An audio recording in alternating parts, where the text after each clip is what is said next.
In 1959, Wisconsin became the first state to allow government workers to unionize. Soon, all of them were union members. Union negotiators ran circles around local officials, demanding ever more extravagant contracts. Property taxes soared. Taxpayers demanded state lawmakers do something. Finally, they put revenue limits on school districts in 1994 and levy limits on counties and municipalities in 2006. But the unions did not let up, and local officials had no choice but to start cutting services. The state was also getting squeezed. 2 recessions in less than 10 years made it even worse. Democrats tried raising taxes, budget gimmicks, borrowing and refinancing, even illegal bookkeeping tricks. By the time Republicans swept the 2010 election and Scott Walker came into office, Wisconsin was facing a $3.5 billion budget deficit, and it was out of options, save one.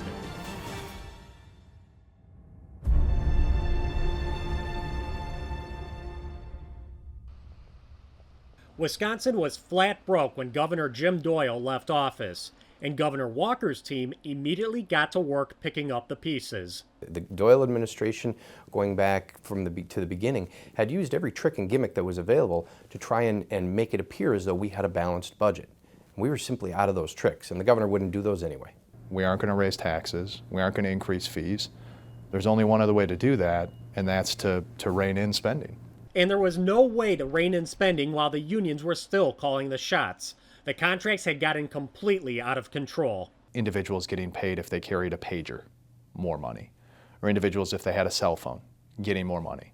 Or pay on the weekends if you get a phone call from your boss asking you where a file was, you got to clock in. That didn't make sense.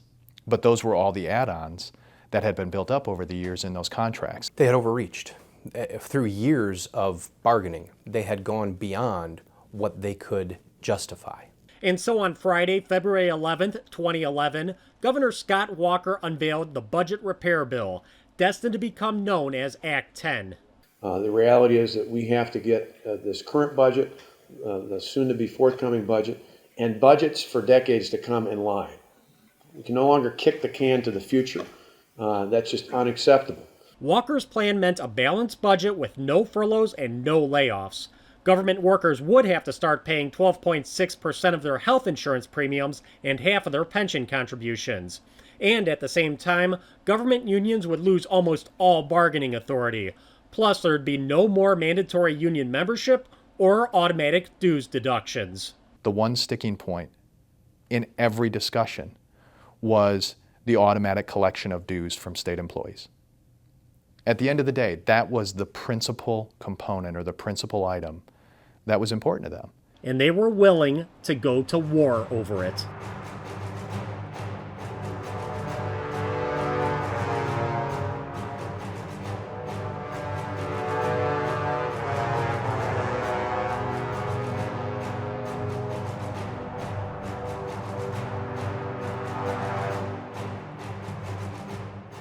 I don't think any of us would have said that we would have seen 80,000 people on the square or anything like that.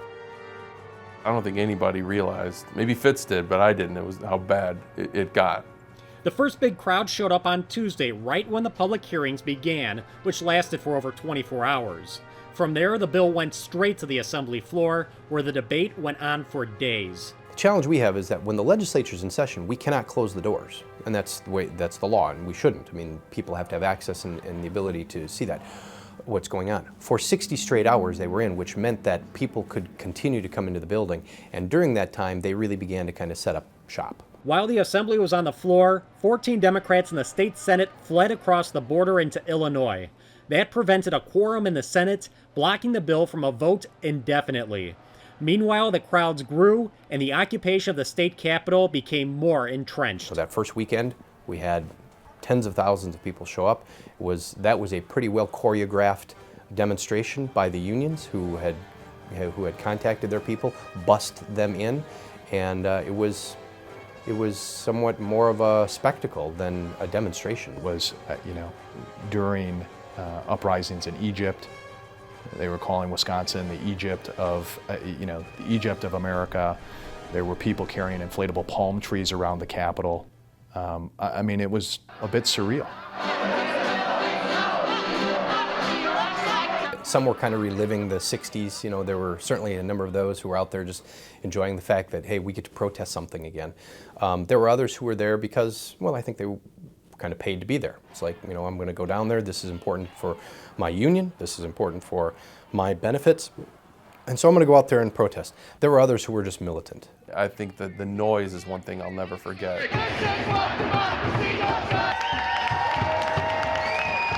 You got to the point where the militant group really was the only thing that remained. And obviously when you have that and all they have is other militants to talk to, then it gets more militant and it gets to be more of that mob mentality that I referred to. And that's where we did not anticipate that type of militant type of reaction. I think it's easy to say that some legislators would have felt that they were under siege in that Capitol. They couldn't walk through the building without being harassed, attacked, what have you. We did have to find protective ways to bring the governor in and out. There was another flyer saying if they're wearing a tie, they're one of them. Harass them. And the vestibule just outside was literally, you know, had people pressed up against it and pounding on the windows. We will hunt you down, we will slit your throats, we will drink your blood. I will have your decapitated head on a pike in the Madison Town Square. This is your last warning. Yeah, and that to Senator Kapanke on March 9th. It's that type of thing was being sent to legislators quite a bit. To make the situation even more dangerous, most law enforcement was on the side of the protesters, and they were issuing their own threats to the governor and other Republican leaders. The officers that I had available to me, not just the Capitol Police, but the addition, you know, we obviously had to add officers from all over the state, but the majority of them were from Dane County and Madison City police officers in Dane County. And we had been informed by both of those leaders, the sheriff and the chief of police, that the minute we laid hands on any of the protesters in order to remove them, they would pull all their troops. Well, that was a majority of the officers we had available. So our hands were somewhat tied as far as what we could do to try to maintain order in that Capitol. It was a Pyrrhic victory for the unions. The longer the occupation of the Capitol went on, the more Wisconsinites learned about it. And when Republican lawmakers made trips back to their districts, they found out they had a lot of support outside of Madison. The reaction they got back home was, you know, almost to an individual, that people were shocked that they were seeing a siege of their capital on CNN. Stay strong, don't give in, you're doing the right thing. These unions are out of control. Just the fact that the Capitol, you know, was open solidified people, the general public, going, this is ridiculous. When a mom or a dad has to figure out daycare at 6:30 in the morning for 8 o'clock that day, not because their son or daughter's sick, but because their school is shut down so that their teachers can go protest, that's where they started. That's where I think they overplayed their hand. That's where I think you started to see public support start to move away. I think the one thing that we consistently heard as far as the feedback was people saying, and this was kind of in March, April, said, I don't necessarily like the way Governor Walker did it, but I agree with what he has to do. You know, that we heard that constantly. They knew that this was basically their Waterloo. They either needed to succeed here and take out Governor Walker and send a clear message to anybody else that would think this way, that we have the power, and if you try to change that, it will be met with the elimination of your political career and the elimination of your political philosophy. Or, as it turned out, it vindicated and in fact strengthened that political philosophy. Now, it had been 3 weeks, and the 14 Democrat senators were still holed up in Illinois. Senate Majority Leader Scott Fitzgerald met with a couple of them on neutral ground and immediately realized they had no exit strategy. I was convinced that the national labor unions were never going to allow these guys to come back. So even if they chose to, they couldn't do it. And that was kind of the first time that I thought, wow, we're going to have to find a different way out of this, because it's simply not going to happen with the Democrats coming back to Wisconsin anytime soon. It was time for the Republicans to turn to Plan B.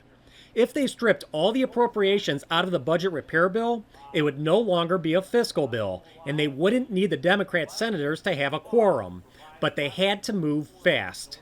You know, the old thing in the legislature is when you know you got the votes, you go. The conference committee met on Wednesday, March 9th to introduce the amended bill. The Senate met minutes later and passed it. There are 18 ayes, 1 no. The conference report is adopted. Senator from the 13th. All hell broke loose. The State Patrol and Capitol Police struggled to get the Republican lawmakers to safety as new waves of protesters flooded the building. The next day, it was the Assembly's turn. There was more rage, but the battle was over. Governor Walker signed the bill into law the next day, Friday, March 11th, 2011.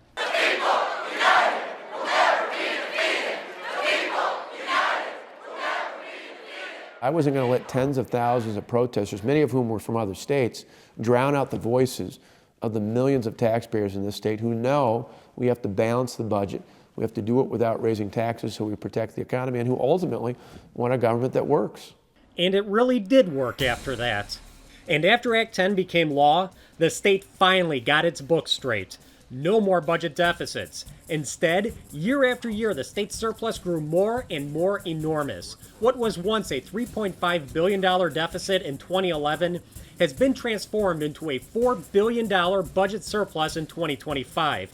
Plus, the state has slashed taxes all along the way. Local governments began reporting incredible savings as soon as they were freed from under the union's boot.